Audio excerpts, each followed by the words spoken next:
երեք մի հետաքրքիր համ ծիծաղելի, համ նողկալի դեպք է տեղի ունեցել։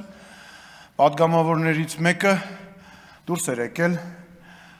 անհետ կորածների ծնողների մոտ եւ ասում էր, որ դե դիմացեք 2 ամիս բան մնաց, հեսա ձեզ ռատ կանենք կեթակ, հեսա Նիկոլին ռատ կանենք իր ընկերներով կեթան ու դա անում էր Հակոբ Ասլանյանը։ Ու գիտեք ինչ հիշեցի,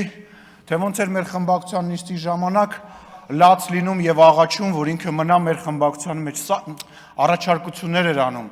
ասում էր սառեցնենք, ես բեղ պահեմ ձևանենք, որ դուք ինչ չեք ճանաչում։ Եվ այս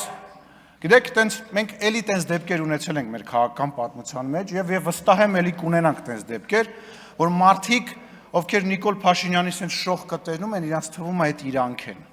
Տենց աստղայինը տանում է, քաղաքական մտածում են իրանք sense լուրջ քաղաքական ապագա ունեն։ Կոնկրետ իրապարակայում իրանք քաղաքական Պանիկովսկին են եւ ուզում եմ իրեն շնորհավորեմ, որ մենք ձեզ ռադարինգ, բայց անենց պահեցինք, որ թոշակի հարցը կլուծեք։ Այնուամենայնիվ թոշակը կստանաս, հա, մի անհանգստացի, բայց այնուամենայնիվ ամոթ է, ձեզ հավաք պահեք եւ ձեր չափի մեջ պահեք։ Նիկոլ Փաշինյանի շողքը հանգարց չմտածեք, որ դա դուք եք կամ կարակ երբևիցե լինեք։ Իրոք 2 ամիս մնաց, հետո ձեզ երևի փողոցում մարդիկ տենան նույնիսկ չճանաչեն։